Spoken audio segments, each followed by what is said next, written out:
Tout le monde a un pèse-personne et pourtant personne ne sait s'en servir. C'est probablement ton cas et ça va changer une fois que tu auras vu cette vidéo. Le poids est une information surestimée si tu veux mon avis, mais tout de même importante pour suivre ta progression dans ta perte de gras. Malheureusement, peu de personnes réalisent les erreurs qu'elles commettent en se pesant. Et c'est là que cette vidéo intervient pour t'aider à optimiser ta propre pesée et donc ta perte de gras. En apprenant à te peser correctement, tu vas pouvoir te détacher de ton poids et mettre fin à la relation malsaine que tu entretiens probablement avec ta balance. Dans cette vidéo, je vais te montrer comment faire, te dévoiler les failles de la pesée classique et te donner des astuces qui vont changer à vie ta manière de te peser. Prépare-toi à découvrir les secrets de cet outil qu'on a tous chez nous, mais qu'on utilise très mal. Avant de plonger dans le vif du sujet, je tiens à rappeler que lorsque tu cherches à perdre du poids, c'est généralement du gras que tu souhaites éliminer. Ton taux de graisse sera donc une information beaucoup plus pertinente à connaître que ton poids, qui lui servira plutôt à déterminer si tu conserves ta masse musculaire pendant ta perte de poids. Ne t'en fais pas, je t'expliquerai comment voir cette information à la fin de la vidéo. Alors comment te peser de manière plus intelligente que 95% de la population? Je te propose de le découvrir ensemble. Comme on vient de le voir, ton poids ne t'indique pas si tu perds du gras. Il t'indique juste ce qu'il est en fait.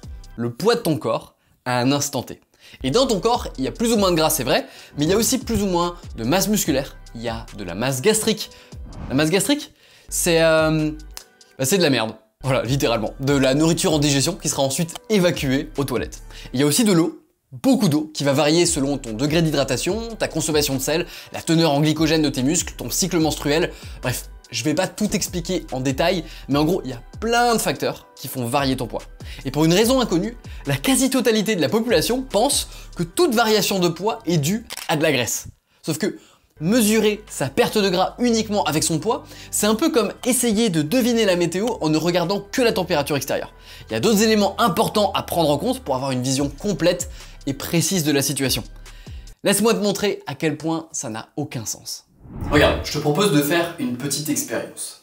Allez, petite expérience, on va se peser, ok? On se pèse, forcément j'ai la caméra. Là, je fais 74,7 kg, ok? Et ben ce qu'on va faire, hop, on va se peser à nouveau.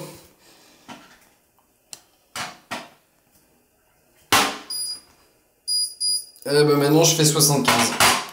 Voilà, c'est ça la magie des pesées. Est-ce que tu comprends maintenant à quel point te fier uniquement à ton poids n'a aucun sens? Pour les femmes, c'est encore plus vrai parce que tu vas prendre entre 1 et 2 kilos rien que pendant ton cycle menstruel. Encore une fois, c'est de l'eau, pas du gras. Alors maintenant qu'on a compris les failles, je vais te montrer comment les contourner et maximiser la fiabilité de tes pesées. Si la vidéo te plaît, je ne vais pas te demander de la partager, mais simplement un pouce bleu et abonne-toi si ce n'est pas déjà fait, c'est tout comme pour YouTube et ça ne te prend que 2 secondes. Maintenant que c'est fait, on va apprendre à rendre ta pesée fiable. Pour que l'évolution d'une mesure soit fiable, il y a 2 secrets. Éliminer les variables au maximum et maximiser le nombre de données. Dans le cas de la pesée, ça veut dire qu'il faut le faire tous les jours et dans les mêmes conditions. En gros, le matin tu te lèves, tu vas aux toilettes et tu te pèses. Si t'as pas envie ou besoin d'aller aux toilettes, c'est pas grave, tu te pèses quand même. Justement parce que, comme on va le faire tous les jours, on va minimiser l'importance d'une pesée unique et c'est parce que tu as plein de pesées qu'on peut en avoir rien à foutre de la pesée d'aujourd'hui. Et si tu te souviens de tes cours de physique-chimie, c'est ce qui va nous permettre de tracer une courbe de tendance et c'est cette courbe qui est importante. Le reste ne sert qu'à tracer cette courbe. Pense à une fourmilière. Si tu écrases une fourmi ou si une fourmi pète un câble et décide de porter un string, après, je suis pas là pour juger les fourmis, et ben l'impact sur la fourmilière sera minime parce qu'il y en a des millions d'autres. Donc tu vas pas juger le comportement de toute la fourmilière en te basant sur une seule fourmi. Oui, bon, je sais, il est bizarre mon exemple, le mieux, c'est que je te montre ma courbe. Ça, c'est la variation de mon poids pendant ma sèche de ce début d'année. En foncé, on a la courbe réelle de mon poids, qui varie énormément d'un jour à l'autre, et en clair, on a la tendance de mon poids, qui elle, descend de manière beaucoup plus stable. Encore faut-il savoir la tracer cette courbe, et c'est là où tout le monde se plante. Le rôle de ta courbe, c'est d'écarter les extrêmes et montrer une tendance. En gros, ne pas prêter attention à la fourmi qui se balade en string. Oui, il est toujours aussi nul mon exemple. Et pour ça, la majorité des gens, et même des coachs, font l'erreur de calculer la moyenne hebdomadaire. C'est-à-dire qu'en gros, ils prennent l'ensemble de tes pesées de la semaine, ils en font une moyenne, et c'est cette moyenne qui détermine l'évolution de ton poids semaine après semaine. Pourquoi c'est une connerie? Je te montre. Mettons que tu gères bien ta diète, mais qu'il y a cette fois en particulier où tu sais que tu vas manger avec des potes au resto. Résultat, tu dînes plus tard que d'habitude et tu t'enfiles une énorme pizza pour le kiff en sachant que tu reprendras ta diète normalement le lendemain. Eh bien, le fait d'avoir mangé plus que d'habitude, plus tard, et une nourriture comme la pizza qui contient plus de sel et risque de te faire une rétention d'eau le lendemain, il y a fort à parier que tu prendras minimum 1,5 ou 2 kg sur ta pesée du matin. Et probablement que tu vas mettre minimum 2 jours à évacuer toute cette eau. Oui, parce que ce sera essentiellement de l'eau. Donc si tu passes progressivement de 71 à 70,2 kg du lundi au jeudi, mais que du vendredi au dimanche tu pèses 71,5 kg à cause de ta pizza, tu viens de flinguer ta moyenne de la semaine. La solution, c'est d'utiliser la médiane. Oui, je sais, ça fait beaucoup de rappels de l'école, ne t'inquiète pas. L'avantage en fait de la médiane, c'est que par nature, elle va exclure les valeurs extrêmes dans un sens comme dans l'autre, puisque ce sera une valeur intermédiaire qui ne sera pas influencée par la valeur des données situées aux extrémités. Si tu veux pas te prendre la tête, tu peux juste mettre ton poids dans un fichier Excel et faire en sorte de calculer ta médiane à la semaine, comme je le fais avec mes clients. Donc pour rappel, comprends que le poids varie pour d'autres raisons que simplement la graisse.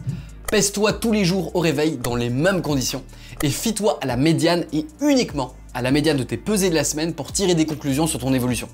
En comprenant ça, tu comprends pourquoi faire une fixette sur la balance n'a aucun sens et pourquoi le poids en lui-même n'a que très peu de valeur. Si tu te souviens bien de ce que je t'ai dit au début, le poids n'est qu'un outil qui est utile pour voir l'évolution de ta masse maigre à mesure que tu perds de la graisse. En fait, dans la plupart des cas, ne pas perdre de poids pendant une perte de graisse, c'est une excellente nouvelle. C'est même le meilleur scénario possible.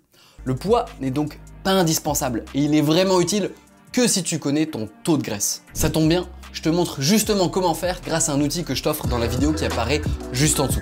Si tu souhaites aller au-delà et découvrir comment concrètement perdre du gras, alors je t'apprends justement ça dans les secrets de la perte de poids. Tu peux y accéder gratuitement en cliquant sur le bouton juste à droite. Je te dis à très vite pour des prochaines vidéos. D'ici là, prends soin de toi. Ton corps te remercie. Salut.